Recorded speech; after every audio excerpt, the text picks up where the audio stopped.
हम लोग श्रीमद् भागवतम के तीसरे स्कंद के दूसरे अध्याय के चौथे श्लोक को देख रहे हैं। उसके बाद अगर समय मिला तो पांचवा भी देखेंगे। तो आपने सुना था कल क्या सुना था?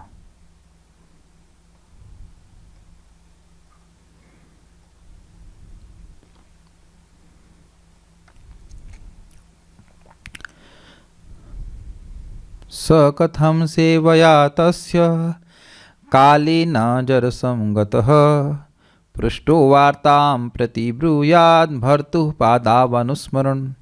स अर्थात वह उद्धव जी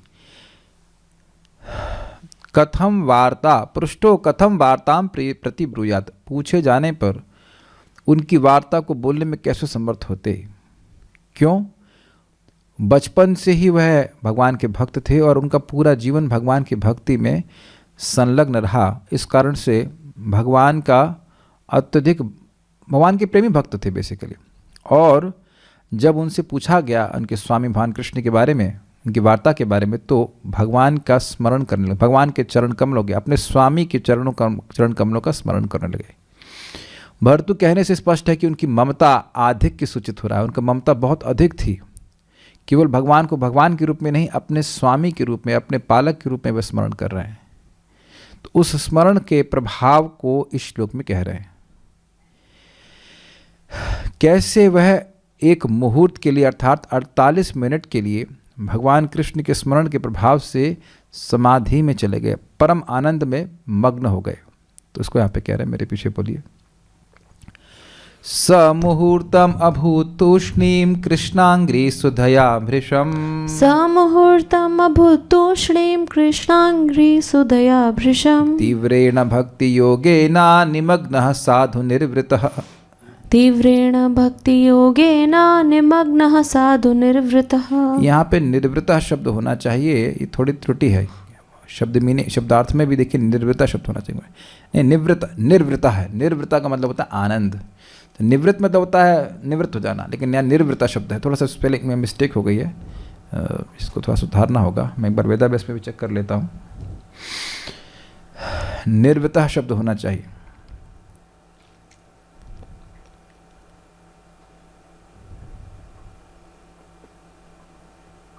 हाँ, निर्वृता शब्द है, निवृत्ता शब्द नहीं, मिस्टेक है। स मुहूर्तम अभूत तूष्णीम कृष्णांग्रे सुधया भृशम। स मुहूर्तम अभूत तूष्णीम कृष्णांग्रे सुधया भृशम। तीव्रेण भक्ति योगेन निमग्नः साधु निर्वृतः। तीव्रेण भक्ति योगेन निमग्नः साधु निर्वृतः। स मुहूर्तम अभूत तूष्णीम कृष्णांग्रे सुधया भृशम। स मुहूर्तम अभूत तूष्णीम कृष्णांग्रे सुधया भृशम। तीव्रेण भक्ति योगेन निमग्नः साधु निर्वृतः। तीव्रेण भक्ति योगेन निमग्नः साधु निर्वृतः। बोलिए।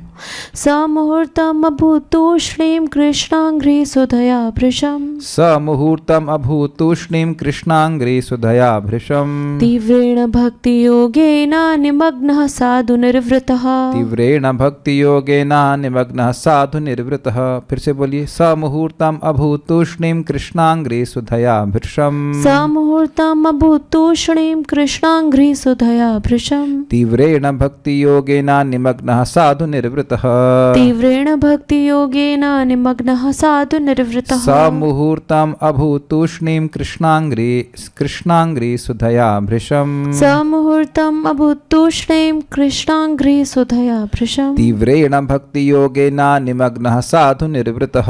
तीव्रेण भक्ति योगेन निमग्नः साधु निर्वृतः। स मुहूर्तम अभूत तूष्णीम कृष्णांग्रे सुधया भृशम। स मुहूर्तम अभूत तूष्णीम कृष्णांग्रे सुधया भृशम। तीव्रेण भक्ति योगेन निमग्नः साधु निर्वृतः। तीव्रेण भक्ति योगेन निमग्नः साधु निर्वृतः। वे यानी कि उद्धव जी क्षण भर के लिए एकदम मौन हो गए और उनका शरीर हिला डुला तक नहीं। केवल मौन रह गए ऐसा नहीं है, मौन रहने के बाद भी व्यक्ति हिलता डुलता रहता है। लेकिन यहाँ एक विशेष प्रभाव बता रहे हैं कि भगवान के स्मरण में इतने आनंद से वह विभोर हो गए कि वो अब कुछ हिल डुल भी नहीं रहे थे, इतने समाधिस्थ हो गए। समाधि में जब मैं कहूँगा तो इसका मतलब यही हुआ ना कि बोल भी नहीं रहा है और वह हिल डुल भी नहीं रहा है।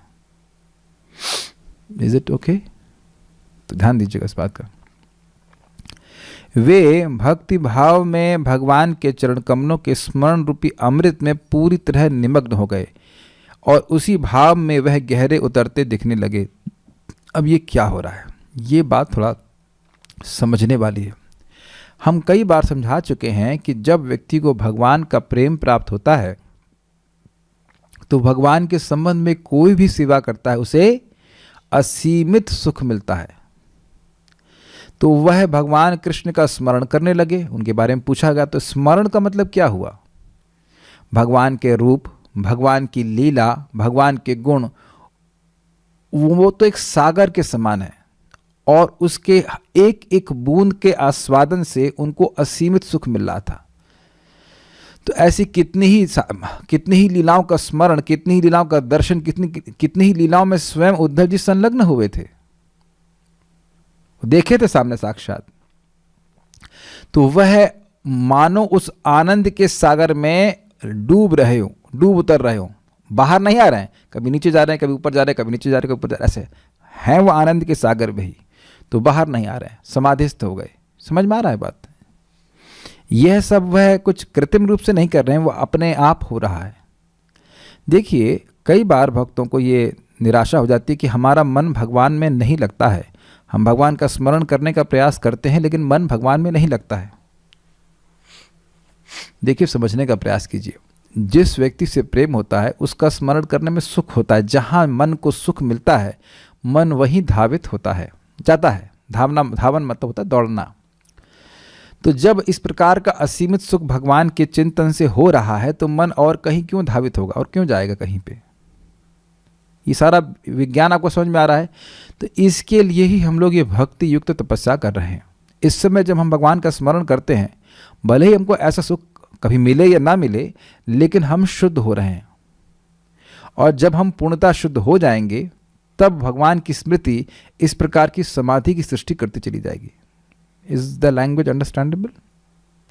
कुछ करना नहीं पड़ेगा अलग से, अपने आप ही मन एकदम समाधिस्थ हो जाएगा भगवान के श्रवण कीर्तन के माध्यम से ही।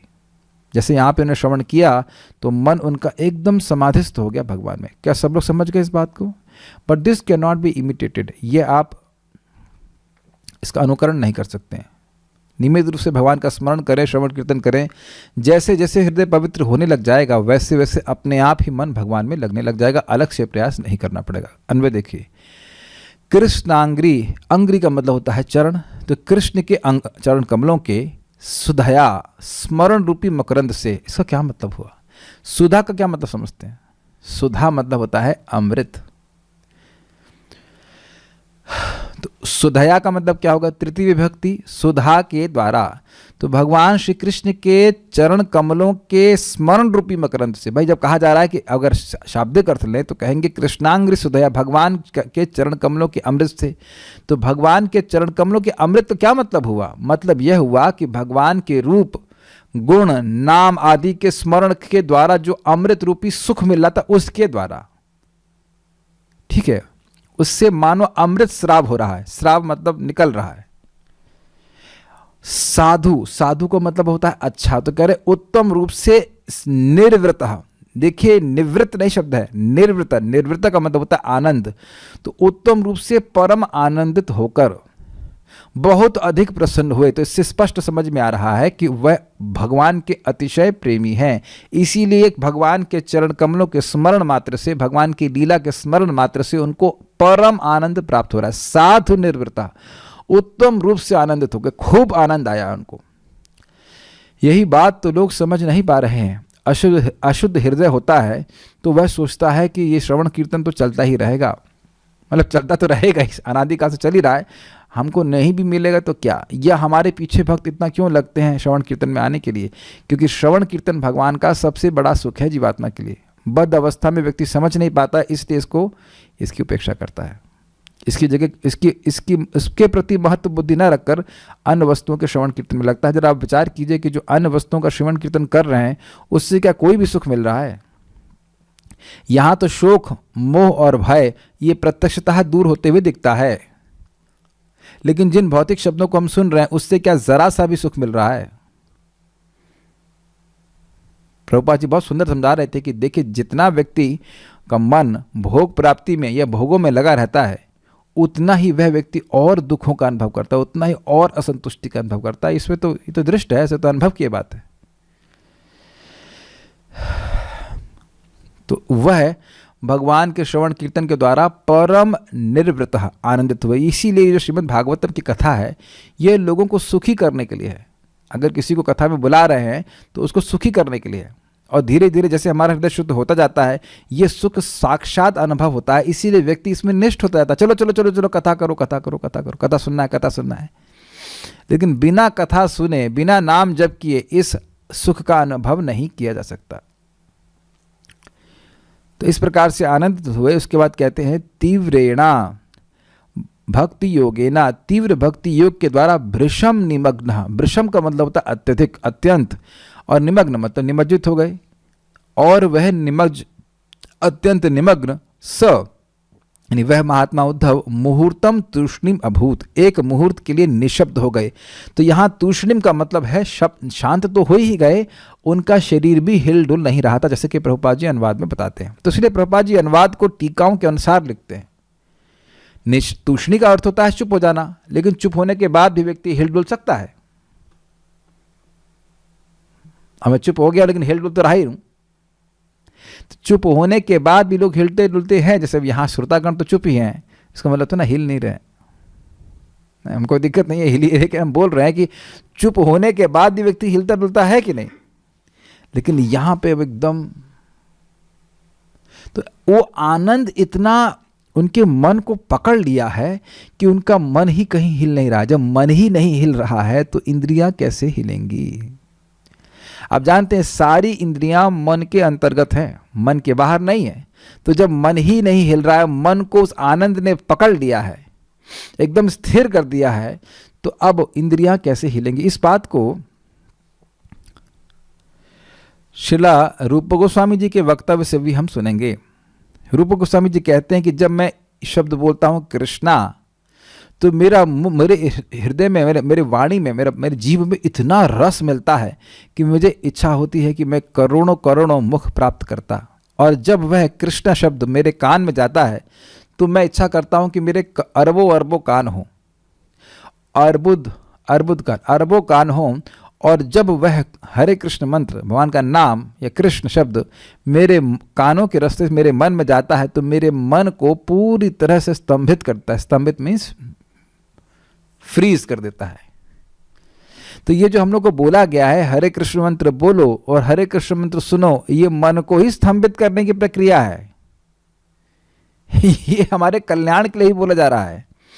यद्यपि लगता है कि तपस्या बताई जा रही है, नहीं, ये परम कल्याण, परम सिद्धि का तरीका। क्यों? क्योंकि मन को सीधे भगवान ही कंट्रोल करते हैं। नाम के रूप में जाते हैं, पवित्र कर देते हैं, कंट्रोल कर लेते हैं। मन की चंचलता ही मन का दोष है। तो ये हरे कृष्ण मंत्र इसको स्वयं ही इसके निवृत्ति करा देता है। तो मैं खाली बोल रहा था कि अब जब शुद्ध भक्तों का ऐसा अनुभव है कि उनको अपने मन को संयमित करने के लिए कुछ नहीं करना होता है, वो कृष्ण बोल दिए, मन वहीं स्थगित हो गया बस। ध्यान देना हो कि जीव नहीं रुक रही है, क्योंकि इच्छा हो रही कि जीव करोड़ों करोड़ों जीव हो, तो जीव तो कृष्णा कृष्णा कृष्णा कृष्णा कृष्णा कृष्णा बोलती जाएगी, लेकिन मन स्तंभित हो गया, मन और कुछ कार्य नहीं करना चाह रहा। तो यहाँ पे देख रहे हैं कि भगवान के स्मरण के सुख से उनका मन ऐसा मतलब स्तंभित हो गया। स्तंभित का मतलब समझ रहे हैं? स्तंभित का मतलब ये नहीं है कि वह ब्लैंक हो गए हैं। स्तंभित का मतलब ब्लैंक हो गए नहीं, स्तंभित मतलब केवल भगवान में ही जा रहा है, इसलिए बाह्य विषयों का अनुसंधान नहीं है। बाह्य इंद्रिय व्यापार उनका बंद हो गया है। जो इंद्रियों की क्रियाएं बाहर एक रडार की तरह होती है, अपने विषयों को खोजती रहती है लगातार, वो सब बंद हो गया है। क्या मेरी सब भाषा समझ में आ रही है भक्तों को? शायद बाहर से डिस्कनेक्शन हो गया, बाहर से कोई मतलब नहीं है। स मुहूर्तम अभूत तूष्णीम, स मतलब वह महात्मा उद्धव एक मुहूर्त अर्थात 48 मिनट के लिए तूष्णिम यानी कि तूष्णिम अभूत अर्थात निशब्द हो गए। उनके सारे इंद्रियों के व्यापार बंद हो गया। क्यों? तो कह रहे हैं कृष्णांग्रि सुधया भृशम, कृष्ण भगवान के चरण कमलों के अमृत के द्वारा अत्यंत निमग्न हो गए। तीव्रेण भक्ति योगना निमग्न, भगवान श्री कृष्ण के चरण के अमृत के द्वारा अत्यंत निमग्न हो गए, तीव्र भक्ति के द्वारा। और निमग्न साधु निर्वृता, वह निमग्न किसमें हो गए मान लो कोई पूछे तो कहते हैं उत्तम रूप से आनंद में निवृत्त हो गए, आनंद में मग्न हो गए। निर्वृतः मतलब आनंद में, दिव्य आनंद में वह डूब गए। एक भजन है, हरि नाम की आनंदे डूब ले जे ना जाए, नामेर जे डूबे छे जे जेने छे, नामेर जे डूबे छे जे जेने छे। ऐसे कुछ आ गया कि हरि नाम का जो रस है वो उसमें डूबता है वही जानता है। हरि नाम की आनंदे डूब ले जे ना जाए। अच्छा भजन लगाता हूँ। नाम ने डूबे स्वरूप सनातन, कुली नदिया वासी गण, ऐसे करके नाम में स्वरूप दामोदर गोस्वामी, रूप गोस्वामी, सनातन गोस्वामी ये डूबे हैं और नदिया के भक्त डूबे हैं। ऐसे करके बहुत सारे भक्तों का नाम लेते हैं। ऐसी प्रकार से भक्ति ठाकुर जी बोलते हैं एक बार नाम रस मत उरे, कम से कम जीवन में एक बार भगवान के नाम के रस का तुम आस्वादन करो, तुम फिर अब कुछ और नहीं चाहोगे। ये सब है हम सबके लिस्ट में। इन सब वर्णनों का, इन सब स्थितियों का वर्णन सुन करके व्यक्ति अपनी भक्ति की साधना को, भक्ति की तपस्या को बनाए रखता है कि जब तक ऐसी स्थिति नहीं प्राप्त हो जाए कि आनंद में हम निमज्जित ना हो जाएं, हम भगवान की भक्ति को नहीं छोड़ने वाले।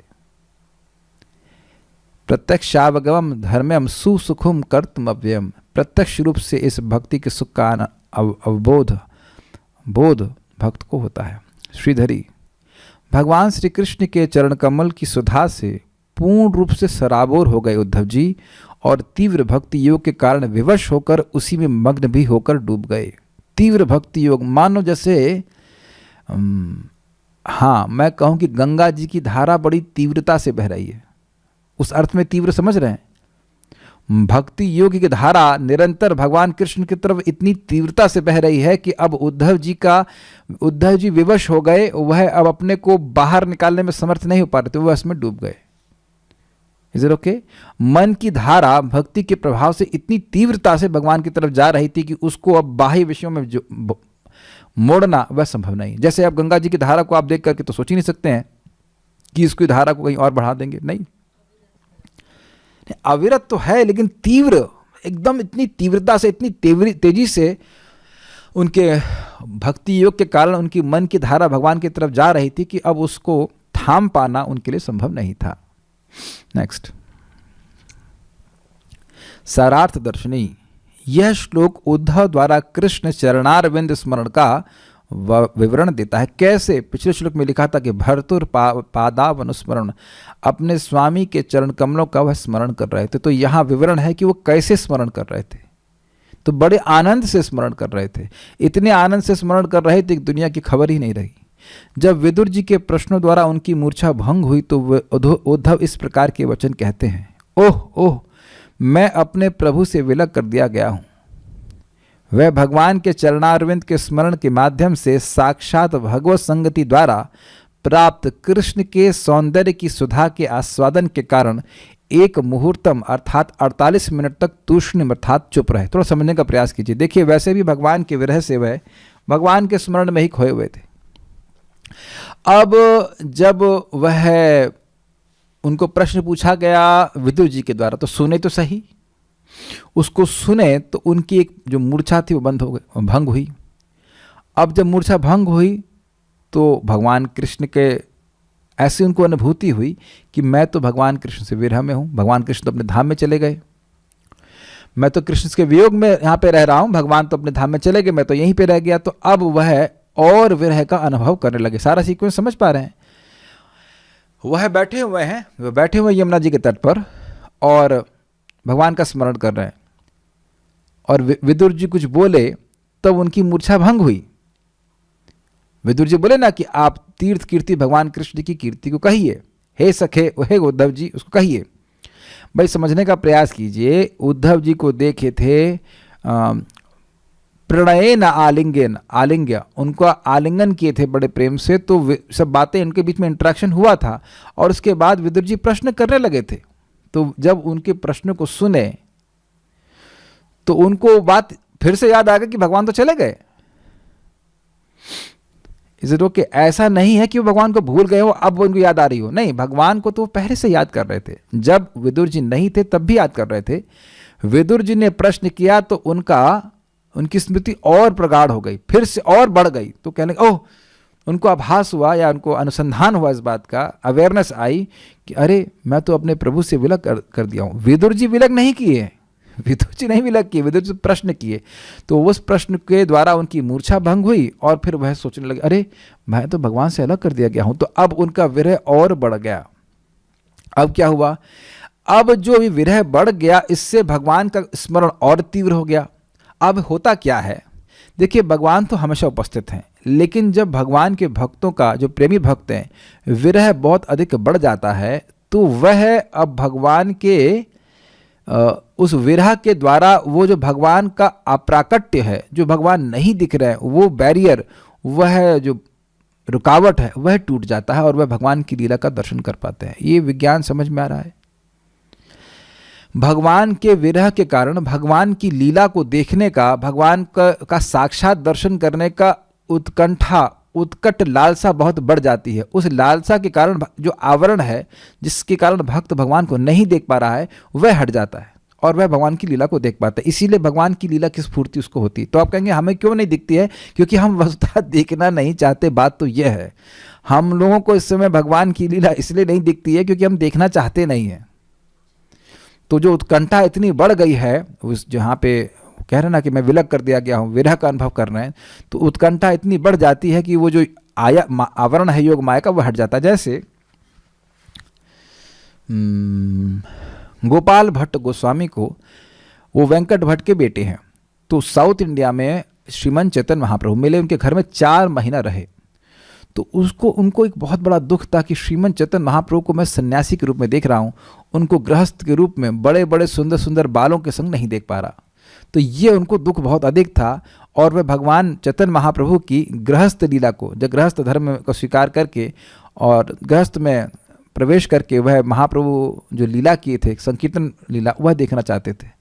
तो जब वो एक दिन रात में सो रहे थे, तब उनको भगवान श्रीमन चैतन्य महाप्रभु की उस सब लीलाओं का दर्शन हुआ। स्वप्न नहीं देखे, दर्शन हुआ। तो ये उत्कंठा के कारण भगवान के ऐसा लीलाओं का दर्शन हो जाता है। तो कह रहे हैं कि वह भगवान के चरणारविंद के स्मरण के माध्यम से साक्षात भगवत संगति द्वारा प्राप्त कृष्ण के सौंदर्य की सुधा के आस्वादन के कारण एक मुहूर्तम अर्थात 48 मिनट तक तूष्णीम अर्थात चुप रहे। ये समझ में आए कृष्ण के सौंदर्य की सुधा कैसे मिली? उनको ये अनुभव हो रहा था भगवान कृष्ण के स्मरण के माध्यम से कि कृष्ण तो मेरे सामने ही हैं। ये उनकी इमेजिनेशन नहीं थी, ये उनकी अनुभूति थी। प्रभुपाद समझाते हैं कि भगवान का स्मरण भगवान से अभिन्न है। तो जो शुद्ध भक्त है वह ऐसा अनुभव करते, जैसे मैं आप लोगों को साक्षात देख रहा हूँ। यहाँ पे किसी व्यक्ति को जो बहुत सुंदर है, उस जगत में व्यक्ति सामने देखता है तो उसको बहुत अच्छा लगता है। तो यहाँ पे क्या जगत में किसी का कोई सौंदर्य है नहीं, लेकिन एक उदाहरण दे रहा हूँ। तो भगवान के स्मरण से उनको साक्षात भगवान का अनुभव हुआ। ये पहली बार नहीं सुन रहे आप, अगली बार आगे भी आप क्या कहते हैं, इसको बार बार सुनेंगे और पहले भी सुन चुके हैं। नारद जी भगवान का स्मरण कर रहे थे, भगवान की अनुभूति तुरंत हो गई। नारद जी स्वयं कह रहे हैं कि जैसे भगवान के बारे में बोलना शुरू करता हूँ, तुरंत भगवान उनके हृदय में प्रकाशित हो जाते हैं। क्लियर? तो ऐसे वह भगवान के सौंदर्य का, सुधा का, अमृत का आस्वादन करने लगे और 48 मिनट्स तक वह नहीं कुछ बोले, एकदम शांत हो गए। अब एक ये कितनी सुंदर बात है कि देखिए कोई वक्ता है और आप उससे प्रश्न करें और वो 48 मिनट चुप हो जाए, तो क्या वहाँ बैठे रहेंगे? है ना? मैं यहाँ पे ऑलमोस्ट क्लास 1 घंटे की होती है, मैं 48 मिनट के लिए चुप हो जाऊं तो अब कोई सुनने के लिए रहेगा भी नहीं, है ना? आपको अजीब सा नहीं लगेगा? और विदुर जी उनको डिस्टर्ब भी नहीं कर रहे हैं। विदुर जी स्वयं महाभागवत हैं, वहाँ प्रतीक्षा कर रहे हैं कि ये अपनी समाधि से बाहर आएं, तब मैं उनसे कुछ सुन पाऊंगा। कुछ नहीं किए विदुर जी। विदुर जी तो चुपचाप देख रहे हैं कि ये हो क्या रहा है। वो अगले श्लोक से और क्लियर हो जाएगा। वो लक्षित कर लिए कि ये महान भक्त हैं, महान भक्त हैं, इस समय समाधि में है, उसको उस समाधि को वो डिस्टर्ब नहीं कर रहे हैं। वस्तुतः वो समाधि को डिस्टर्ब कर भी नहीं सकते थे। जिस प्रकार की समाधि लगती है वो बाह्य किसी भी प्रकार के शोभ से डिस्टर्ब होने वाली नहीं है। आप आगे जाके सुनेंगे कि क्या नाम है, वृत्तासुर जो है वह इंद्र को खा जाते हैं खा जाते हैं, उसके समाधिस्थ हो जाते थे। 1 साल तक इंद्र उनके पेट में नहीं, उसके बाद उनके और वो समाधिस्थ हो जाते हैं, उनके पेट को इंद्र फाड़ के बाहर आ जाते हैं और 1 साल तक उनकी गर्दन काटने का प्रयास करते हैं और समाधिस्थ रहते हैं। वो पहले शरीर छोड़ चुके होते हैं, उससे पहले भी समाधि में रहते हैं, उन्हें कुछ पता नहीं चलता कि क्या हो रहा है। ऐसा नहीं कि बाहर कोई कुछ कर करके उस समाधि को भंग कर सकता, वो संभव नहीं है, क्योंकि इस समय मन भगवान खींच रहे हैं, मन को भगवान में लगाया नहीं जा रहा। समाधि अवस्था हमारे कंट्रोल में नहीं रहती है। जब हमारे कंट्रोल में नहीं है, भगवान के कंट्रोल में है, तो किसी के द्वारा वो भंग भी नहीं होने वाली। ये कुछ समझने का प्रयास कीजिए। ऐसा नहीं कि विदुर जी अरे क्या हुआ उद्धव जी, क्या हो गया, मेरे प्रश्न का उत्तर क्यों नहीं दे रहे, क्या हुआ, ऐसा कुछ नहीं कह रहे हैं। वो जानते हैं कि समाधि का मतलब क्या होता है। ऐसे ही श्रील प्रभुपाद जी एक बार मायापुर में प्रवचन कर रहे थे, बहुत से भक्त वहाँ पे थे और राधा माधव गाते प्रभुपाद जी को पूर्णतः समाधि लग गई, बाह्य अनुसंधान ही नहीं रहा। और फिर जब प्रभुपाद समाधि के बाहर आए अपने, सब लोग हरे कृष्ण मंत्र बोलने लगे थे, सब एकदम सन्न रह गए कि ये क्या हो रहा है। तो फिर प्रभुपाद जी थोड़े शर्मसार हुए, कहते हैं that doesn't happen too often. यानी समझने का प्रयास कि जो महान भक्त हैं वे अपनी समाधि को, इस प्रकार के जो अष्टसात्विक विकार आदि हैं, उसको जगत के सामने प्रस्तुत नहीं करना चाहते, लेकिन कभी कभी इतना ज़्यादा हो जाता है, प्रेम का अतिरेक हो जाता है, प्रेम अत्यधिक बढ़ जाता है कि वह उनके कंट्रोल के बाहर चला जाता है। लेकिन समझने का प्रयास करें बार बार कि उसका अनुकरण नहीं होना चाहिए। चलिए, तो समझ गए, वो एकदम शांत हो गए।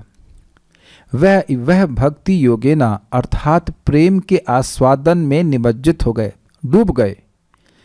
तो जो तब प्रकट हुआ जब कृष्ण से विलग होने की पीड़ा तीव्रेणा अर्थात वर्तित हो गई।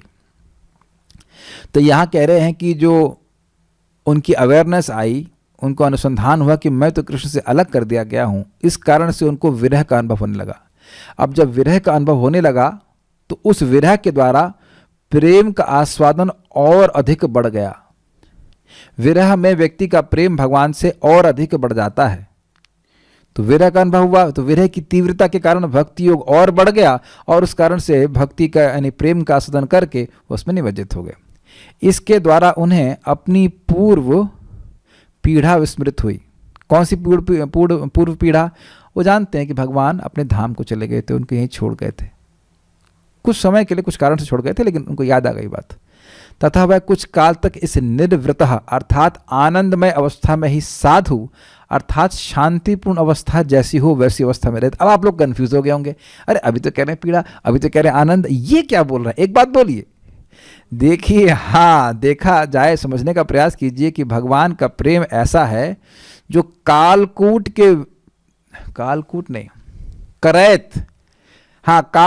के विष के समान दुख देने वाला है और अमृत से भी अधिक आनंद देने वाला है। तो दोनों ही प्रभाव इसमें है।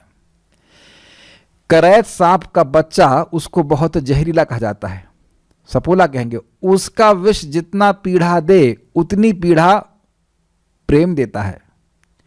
भाई अपने जो प्रेमास्पद है, जिससे हम प्रेम करते हैं, वह दूर चला जाएगा तो पीड़ा नहीं होगी आपको, तो पीड़ा होगी। लेकिन पीड़ा कब होगी? जब प्रेम होगा। तो जितना प्रेम होगा या जब प्रेम होगा तो विरह का अनुभव होगा, नहीं पीड़ा अनुभव होगी। लेकिन अब उस विरह के कारण प्रियतम का स्मरण होगा, और क्योंकि प्रेम है इसलिए स्मरण आनंदमय होता है। कुछ लॉजिक समझ पा रहे हैं? इसको समझाया जा रहा है कि जैसे गर्म गन्ना, तो गन्ने का जब महाराज समझा रहे थे कि जब ये गुड़ निकालते हैं ना, गुड़, तो गुड़ निकालने के लिए वो जो अग्नि जलाई जाती है, उस अग्नि को ठेलना पड़ता है। तो जो ठेलते हैं वह भी गुड़ की ईख के डंडे से ही करते, कहीं और डंडा नहीं लेके आते हैं। तो वह ईख जो है आगे से अग्नि में प्रवेश की हुई है, तो वहाँ जो उसकी चीनी है यानी रस है वह गाढ़ा होता जाएगा। कुछ समझ पा रहे हैं?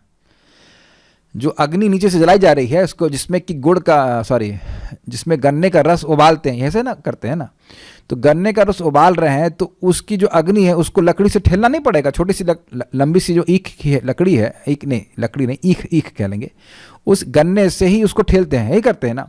तो अब वो जो गन्ना है आगे से वह और वो अग्नि के संपर्क में है, तो वो जो चीनी है वो और अधिक उसमें सांद्र गहरी गाढ़ी होती जाती है। तो बच्चे लोग उसको चूसने में बहुत रुचि रखते हैं। तो अब उसमें क्या दिक्कत है, गर्म है तो मुख जल रहा है, लेकिन और मीठी भी लग रही है, इसलिए उसको छोड़ नहीं पा रहे हैं। अब तो समझ में आ गया ना सबको। तो इसलिए यह पीड़ा भी है और इस पीड़ा के कारण आनंद भी है।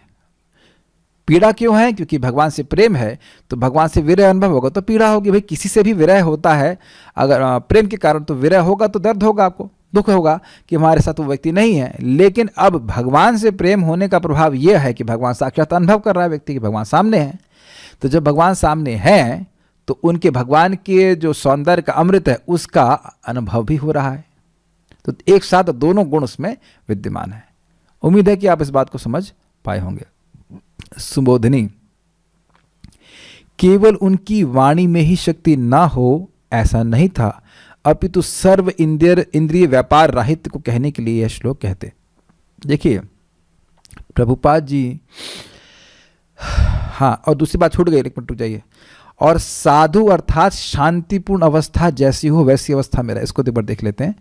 मतलब चुप भी रहे और शांति से बैठे रहे, कोई उनके इंद्रियों का व्यापार नहीं हुआ, ना आँख कहीं देख रही थी, ना कान और कुछ सुन रहा है, कुछ भी नहीं कर रहे थे। अब वापस सुबोधनी को देखते हैं।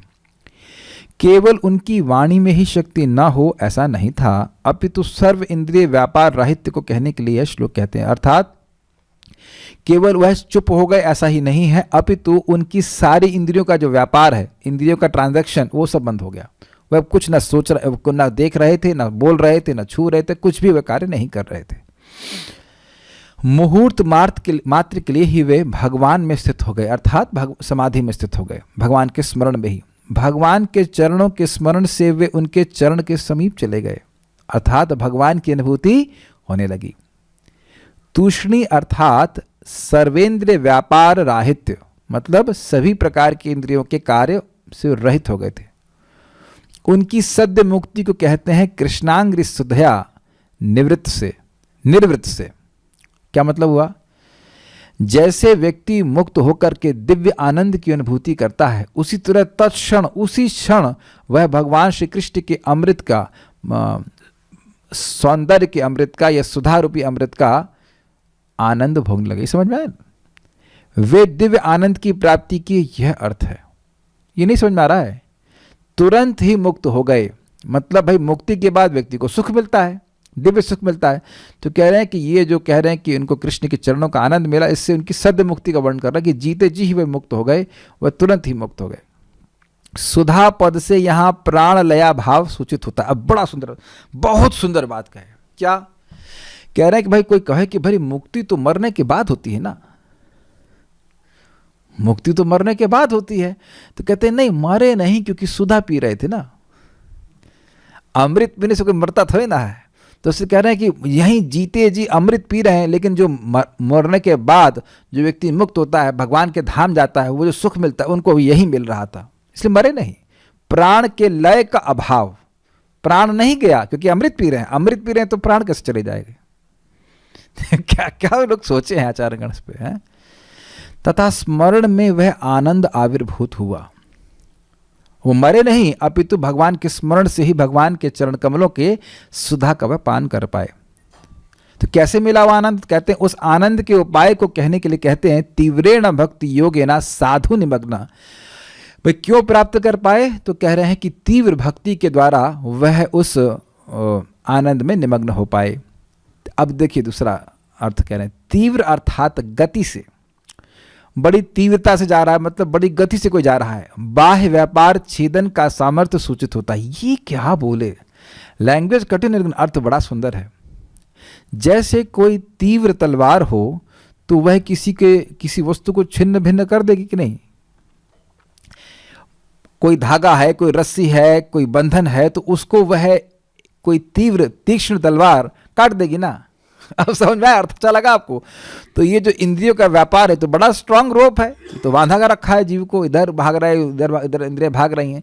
लेकिन इस तीव्र भक्ति योग के द्वारा मान लो कि इसकी गति बहुत तीव्र है, बहुत तेजी से आई, और इस गति से वह एक उसका इस इंद्रिय व्यापार का सामर्थ्य को छेदन कर दिया, काट दिया ना। अब वह कुछ और देखने के लिए योग्य नहीं रह पाए, ना ये देखने के लिए, देखना छूना कुछ नहीं कर पाए।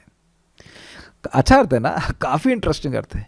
भक्ति मतलब अर्थात प्रेम लक्षणा, वह ऐसी भक्ति से युक्त थे जो प्रेम की लक्षणों से युक्त थी, और ये प्रेम के लक्षण यहाँ प्रस्तुत हो रहे हैं। या उपाय उनमें सर्व विद्यमान था, सर्वदा होना चाहिए। ये उपाय जो था वह उनमें हमेशा विद्यमान था, और वह इस योग के द्वारा निमग्न हो गए, अर्थात शीघ्र नहीं उठे थे, बाहर नहीं आ पाए इस अपनी समाधि से। तात्पर्य, विदुर द्वारा कृष्ण के विषय में पूछे जाने पर ऐसा प्रतीत हुआ मानो उद्धव नींद से जगे हों, मूर्छा से जगे हों। वे यह खेद करते प्रतीत हुए कि उन्होंने भगवान के चरण कमलों को भुला दिया। वह भुलाए नहीं थे, लेकिन उनको ऐसी भावना हुई। इस पर उन्होंने पुनः भगवान के चरण कमलों का स्मरण किया और उनके प्रति अपनी दिव्य प्रेम भक्ति का स्मरण किया। आप समझ रहे होंगे ना, हैं क्या वो वैसे ही भगवान के भावों में खोए हुए थे। एक उत्तम अधिकारी, एक शुद्ध भक्त, भगवान का पार्षद भगवान को कभी भूल ही नहीं सकता। ध्यान दीजिएगा कि वो स्मरण कर रहा वैसा नहीं है, वो भूल ही नहीं सकता है। दोनों बातों में अंतर है। भगवान को स्मरण करने का हम लोग प्रयास कर रहे हैं, तो ये तो मैं कह रहा हूं कि भगवान का स्मरण किया तो वहां अपना प्रयास सूचित हो रहा है। लेकिन मैं कहूं कि कोई भूल ही नहीं पा रहा है, तो वहां तो वह प्रयास ही नहीं कर रहा है, भगवान की स्मृति सदा ही मन में बनी रहती है। ये कितने आश्चर्य की बात है कि क्या हम लोग कभी आकाश को स्पर्श करने का प्रयास करते हैं क्या? आकाश से प्रूफ तो कभी हो नहीं सकते, तो हमेशा तो हम लोग आकाश में ही स्थित है ना।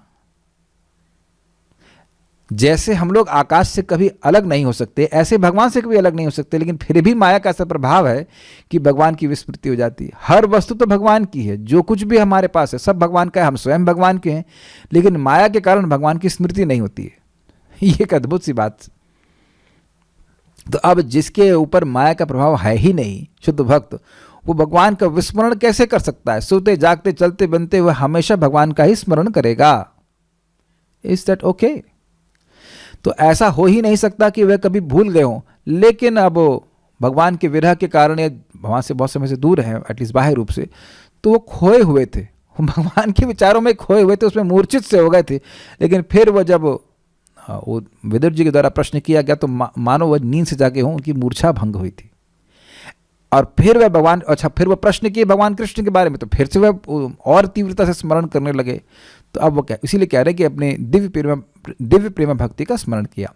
ऐसा करने से उन्हें वैसा ही आनंद मिला जैसा कि भगवान की उपस्थिति में अनुभव करते। यही बात प्रभुपाद जी समझाते हैं, अन्यत्र कृष्ण बुक में समझाते हैं कि देखिए आज भी वृंदावन में ऐसे भक्त हैं जो भगवान श्री कृष्ण का अन्वेषण कर रहे हैं, भगवान कृष्ण कहाँ हैं, राधा रानी कहाँ हैं, ऐसे करके। और ये बात फिलॉसफिकली नहीं समझाई जा सकती, लेकिन उनका इस प्रकार का भगवान की खोज भगवान से मिलने के बराबर ही है। क्यों? क्योंकि ऐसी तीव्रता से जब कोई भगवान का स्मरण करता है तो उसे भगवान की उपस्थिति का अनुभव वहीं उसी वक्त साक्षात रूप से होता है। ये बात है।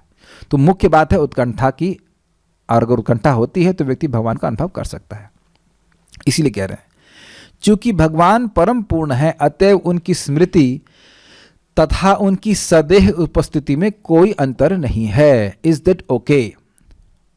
कृष्णा's रिमेम्बरेंस इज एक्चुअल फैक्ट। भगवान का स्मरण करना मतलब साक्षात भगवान से का संपर्क प्राप्त करना। अभी अनुभव होता नहीं है डायरेक्टली, स्पष्टतः, लेकिन जैसे जैसे भक्ति में आगे बढ़ेगा तो उसको अनुभव होने लग जाएगा। वैसे देखिए अभी भी आप देखिए भगवान की बात होती है, भगवान का स्मरण होता है फोकस वे में, तो तुरंत ही आप एक एनर्जी का अलग अनुभव करते हैं, मन में प्रसन्नता होती है, मन फ्रेश आदमी अनुभव करता है, हर व्यक्ति अनुभव करता है।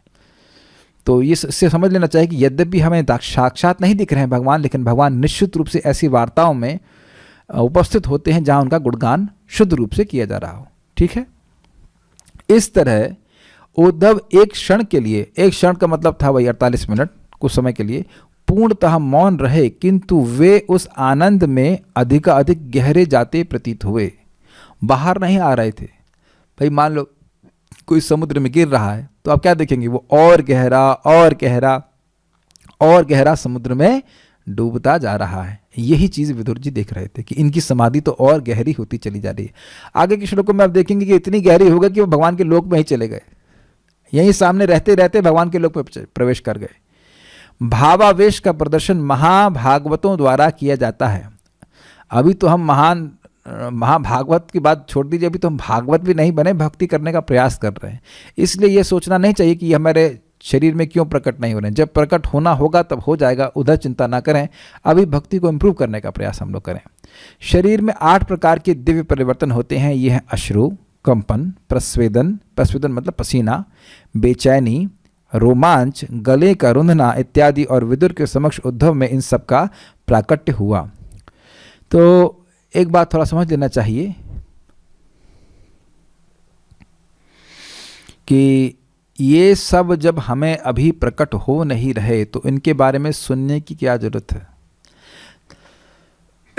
ताकि व्यक्ति इस एस्पिरेशन से युक्त हो कि एक दिन भगवान का प्रेम हमारे हृदय में उत्पन्न होगा। जब सुनेंगे ही नहीं, अवस्था का वर्णन नहीं सुनेंगे, तो व्यक्ति के हृदय में इच्छा आएगी ही नहीं अपने हृदय को शुद्ध करने के लिए। कठिनाई यह है, अब थोड़ा कठोर बात ही कहूँगा, कि जिन चीज़ों को हम लोग हजारों बार अनुभव कर चुके हैं और असंतुष्ट रहें, उन्हीं को बार बार हर जीवन में करते आ रहे हैं और अभी भी कर रहे हैं। आहार, निद्रा, भय, मैथुन आदि को बार बार व्यक्ति कर रहा है क्योंकि उसके पास और कोई ऑप्शन है भी नहीं खरीदने के लिए जगत में। और उसमें संतुष्टि प्राप्त करने के बाद ना प्राप्त करने के बाद भी उसी प्रोडक्ट को बार बार खरीदता है। पुनः पुनः चर्वित चर्वनाणाम। तो भगवान की बात सुनकर, भक्ति की ऐसी हाईएस्ट स्टेजेस को सुन करके व्यक्ति के मन में कम से कम इच्छा तो आती है कि काश मैं भी इस स्थिति को प्राप्त कर सकूं। बहुत गंभीर बात है। प्रभुपाद जी कहते हैं, एको बहुनाम यो विदधाति कामान। अकेले भगवान कृष्ण सभी की इच्छाओं को पूर्ण कर रहे हैं। तो प्रभुपाद जी लंदन में लेक्चर दे रहे हैं और कह रहे हैं, देखो बचपन में मेरी इच्छा थी कि मैं एक दिन लंदन में घूमूं, तो आज मैं लंदन में घूम रहा हूं। समझ में आ गया मैं क्या कहना चाहता हूं। तो जब हम उद्धव जी के, विदुर जी के ऐसे उत्कट भक्ति, श्रेष्ठ भक्ति के वर्णन को सुनते हैं तो स्वाभाविक रूप से व्यक्ति देखता है कि अरे मैं तो बहुत अभी निम्न स्थिति में हूं भक्ति के, मुझे बहुत प्रगति करनी है। काश वह दिन आए जब मैं भी भगवान का प्रेमी बन सकूं।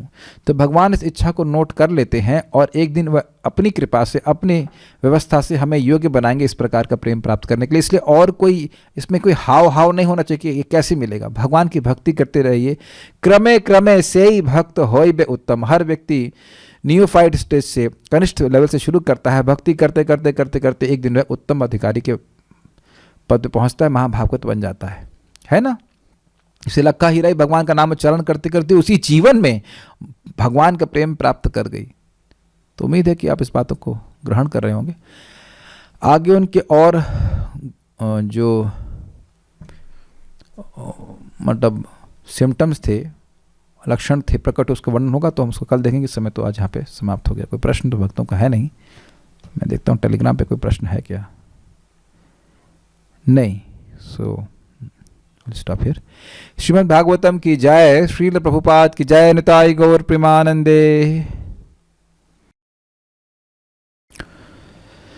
प्रश्न है, आज के टाइम में भी ऐसा पॉसिबल है क्या कि कोई यहाँ से बैठे बैठे भगवान का स्मरण करके भगवान के लोक पहुंच जाए? गीता नहीं पढ़ी है, गीता नहीं पढ़े हैं। अंत काले च माम एवा, पढ़ा भी तो नहीं है गीता को शायद ना, ध्यान दीजिए। अंत काले च माम एव स्मरण मुक्त्वा कलेवरम यह प्रयाति तजन देहम स याति परमाम गतिम। अंतकाल में जो भगवान का स्मरण करता है वह भगवान के पास जाता है, इसमें कोई संशय नहीं है। इसमें कलयुग और सतयुग और द्वापर युग की बात तो है ही नहीं ना। क्या भगवान बोल रहे हैं कि ऐसा कलयुग में होता है, या भगवान बोल रहे हैं कि हमेशा ऐसा होता है? तो उत्तर तो बड़ा स्पष्ट है कि हमेशा ही ऐसा होता है। जिस जिस भाव का स्मरण व्यक्ति करता है वह उस भाव को प्राप्त करता है। इसमें समय की क्या बात है। दूसरी बात, ये श्रीमद् भागवतम तो कलयुग में ही प्रकट हुई है ना। तो आपका यह कहना कि भागवत कल है शाश्वत ग्रंथ, लेकिन प्रकट तो कलयुग में ही हुई ना। तो कलयुग के लोगों का उद्धार करने के लिए तो हुई है ना। कलयुग की शुरुआत तो हो चुकी थी ना। ये भागवत सुनते सुनते ही परीक्षित महाराज को वैकुंठ की प्राप्ति हुई कि नहीं हुई? आप विचार कीजिए। मुझे अच्छा लगा ये प्रश्न एक दृष्टि से कि शायद ये प्रश्न कई बार होता है कि अब कह रहे हैं इस लाइफ में जीते हुए, श्रील प्रभुपाद जी का वक्तव्य है। प्रभुपाद जी किसी को व्यक्ति पूछ रहा है कि Swami ji are you in America? Prabhupada को उत्तर नहीं दिए। ये रिकॉर्डिंग में मैं सुना हूं, Prabhupada are you in America? कहते हैं no, I am in Vrindavan because I am acting the Vrindavan way. Vrindavan के अनुसार मैं कार्य कर रहा हूं, इसलिए वृंदावन में ही हूं और मेरे सारे शिष्य भी वृंदावन में ही हैं। ये प्रभुपाद जी से साक्षात लेक्चर में मैं सुना, साक्षात मतलब लेक्चर रिकॉर्डिंग में एक साथ एग्जैक्टली प्रभुपाद कह रहे हैं।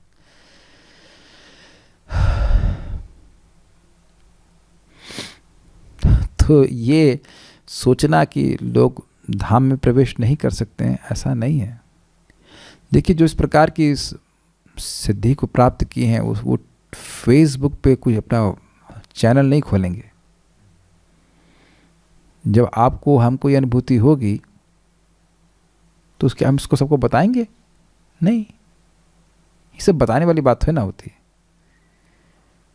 तो हम बता ही चुके हैं कि जननिवास प्रभु से राधा माधव जी बात करते हैं, हमने भी सुना ही है। हम उसको कुछ प्रत्यक्षता तो अनुभव कुछ नहीं कर रहे हैं।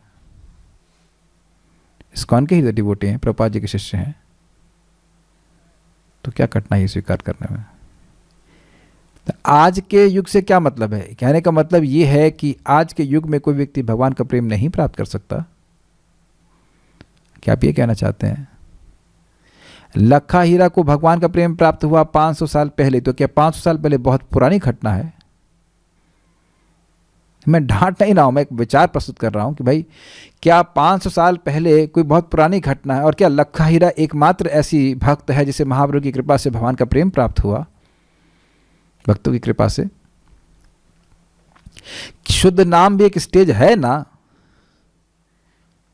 भाई। बहुत से भक्त यहाँ पे बिल्कुल प्रभुपाद स्पष्ट कहते हैं, आज हम प्रभुपाद से एकदम साक्षात सुने, साक्षात का मतलब रिकॉर्डिंग में, कि अगर कोई व्यक्ति नाम के अपराध से बचने का प्रयास कर रहा है तो वह नामाभास है। तो बहुत सारे भक्त यहाँ पे हैं जो नाम के अपराध से बचने का प्रयास कर रहे हैं। तो आप नामाभास पे हैं कि नहीं? तो जैसे नामाभास से पहुंचे हैं तो उससे लोअर स्टेज भी है ना नामापराध, जहां पे नाम के अपराध के प्रति कोई जानकारी नहीं है और बचने का प्रयास नहीं है। तो उससे ऊपर उठे नामाभास के लोग हैं कि नहीं? उससे जब नामाभास तक इस स्टेज में है तो शुद्ध नाम उच्चारण करने वाले भी तो लोग होंगे ना। देखिए, समझने का प्रयास कीजिए। ये कहां से हैं? ये गुड़गांव भी भगवान का ही धाम है, इज इट नॉट? दिल्ली भी भगवान का धाम है, सब कुछ भगवान का धाम है। वह हमको प्रतीति इसलिए नहीं हो रही क्योंकि हम माया से ढके हैं। तो जो लोग माया के पार हैं उनके लिए हर जगह भगवान का धाम हो जाता है। और तो भगवान का धाम तो भगवान का धाम है ही। और यहाँ पे भी मैं बैठा हूँ तो कुछ तो ऑब्वियसली डिफरेंस महसूस होता ही, दिल्ली से और वृंदावन धाम में बहुत अंतर है। लेकिन अब उसकी साक्षात जो अनुभूति है वो तो प्रभुपाद जी को है। प्रभुपाद जी बोले ना, you don't know what I was experiencing in Radha Damodar. Radha Damodar में मैं क्या अनुभव कर रहा था तुम लोग उसकी कल्पना भी नहीं कर सकते। तो क्या तो ऐसा प्रभुपाद जी स्वयं बोले हैं, it's not that I am the only pure devotee. धाम में बहुत सारे भक्त इस प्रकार से हैं, मैं केवल बाहर आकर प्रचार करने के लिए आया हूँ। प्रभुपाद नम्रता में भी बोल रहे थे इस बात को, लेकिन प्रभुपाद जी विशेष हैं भी। लेकिन इसका मतलब यह नहीं कि और कोई भक्त है ही नहीं जिसको भगवान की अनुभूति नहीं हुई। जब भगवान की कृपा होगी तो हमें कोई ऐसे भक्तों का साक्षात अनुभूति भी हो जाएगी, मिल जाएंगे। लेकिन वो आपको ऐसे गाएंगे नहीं कि हमें हो गई, हमको हो गई, ऐसे करके रात शाम सपने में आए दहिया पी गए सारा ऐसे करके वो भजन नहीं गाएंगे। ठीक है, आप क्यों चिंता कर रहे हैं? देखिए, दूसरे को हुई या नहीं हुई, आप इसमें क्यों चिंता कर रहे हैं? आप स्वयं अपने पे देखिए कि आपकी कितना हो रहा है। मान लीजिए मेरा लीवर खराब है तो दूसरों का ठीक है, उससे क्या मतलब है? उससे बस इतना मतलब है कि लीवर ठीक होना एक स्थिति है, अगर मैं ठीक से भोजन करूंगा तो ठीक हो जाऊंगा। लेकिन ठीक तो मुझे होना पड़ेगा ना, नियमों का पालन तो हमें करना पड़ेगा ना। We may take inspiration, but that doesn't help more than just an inspiration. हमें इंस्पिरेशन तो मिल रहा है, लेकिन भजन तो हमें मेहनत तो स्वयं करना होगा ना, और निश्चित प्राप्त होगा। प्राप्त क्या होगा? वह है ही पहले से। क्या जिसने प्रश्न किया उसे प्रेम करना नहीं आता है? क्या उसे प्रेम ही नहीं करना आता? क्या किसी को यहाँ प्रेम ही नहीं करना आता? अरे हम प्रेम के अलावा और कुछ कर ही नहीं रहे हैं। बस ये अपने प्रेम को जगह जगह बांट दिया है, बस ये बात है। तो जब व्यक्ति भगवान का नाम जप करता है तो समझ में आता है कि हमारे एकमात्र प्रेमास्पद भगवान श्री कृष्ण है। And then you develop a taste for serving Krishna. Okay, so like that हो जाएगा, घबराइए मत, हो जाएगा इसी लाइफ में जीते हुए। अच्छा ये बताइए कि 4 महीने में नारद जी को नहीं मिल गया? संदेह मत रखिए, भगवान की भक्ति करिए। देखिए सूत्र पता है क्या है? सूत्र है इंद्रियों को संयमित करना। भगवान की भक्ति ही करेंगे तो भक्ति में बढ़ते चले जाएंगे, लेकिन आप स्वीकार करेंगे कि भक्ति के साथ साथ हम भक्ति विरोधी कार्यों में भी संलग्न हो जाते हैं। होना नहीं होता है, कोई फोर्स नहीं कर रहा, हम खुद ही हो जाते हैं, तो उससे नुकसान होता है। तो उससे अगर हम बचें तो बहुत तीव्रता से भक्ति में प्रगति अनुभव करेंगे। निराश होने की जरूरत नहीं, विवेक रखना पड़ेगा कि कौन से कार्यों में, जिस भी कार्य में हम प्रवृत्त हो रहे हैं वो भक्ति है या नहीं है। तो अगर केवल भक्ति करेंगे तो तीव्रता से प्रगति स्वयं अनुभव करेंगे। Will stop here, time is finished now. Thank you all very much. Shrimad Bhagavatam की जय, श्रील प्रभुपाद की जय, निताई गौर प्रेमानंदे। हमारा शरीर तप साथ में है, भोग साथ में नहीं है। अगर आप तपस्या करेंगे तो बीमार नहीं पड़ेंगे, obviously it has to be within limits, लेकिन भोग बढ़ाएंगे तो तुरंत बीमार पड़ जाएंगे। तो हम अपने जप को इम्प्रूव करने का प्रयास करें, अपनी इंद्रियों को सीमित करने का प्रयास करें, और देखें क्या होता है। केवल इतना ही कर लें कि निंदा नहीं करें, तो देखिए कितना प्रभाव होगा। क्या आप लोग ऐसा अनुभव करिए। आप आज अभी से 8 बज रहा है, अगले 12-12 घंटे के स्लॉट बना लीजिए कि भाई किसी की निंदा नहीं करेंगे, किसी की निंदा नहीं करेंगे, भक्तों का गुण ही देखेंगे, गुण ही देखेंगे। देखिए कितने उत्साहित होते चले जाते हैं। और मतलब मैं भक्त का मतलब वो नहीं केवल जो जूम पे आ रहे हैं, दूर है, वो नहीं, पति का, सास का, ननद का, या आसपास के और अन्य लोगों का भी जो थोड़ा बहुत भक्ति कर रहे हैं, किसी का भी उनको अपराध नहीं करेंगे, दुख नहीं देंगे, जैसी। और कोई कुछ सहायता मांगता है तो अगर हमारा सामर्थ्य देने का प्रयास करेंगे। तो महाप्रभु कह रहे हैं ना, अगर हम तृणादपि भावना में रहेंगे तो आसानी से प्रेम प्राप्त हो जाएगा। सो थोड़ा सा फॉर्मूले चेक करते रहे हम लोग, हम सभी लोग। ऐसा होता है मुझे प्रेम प्राप्त हो गया है, हम बोल रहे हैं कि थोड़ा सा अगर ध्यान रखेंगे, अपराधों से बचेंगे तो बहुत तीव्रता से प्रगति होगी। Okay, I will stop now. Hare Krishna.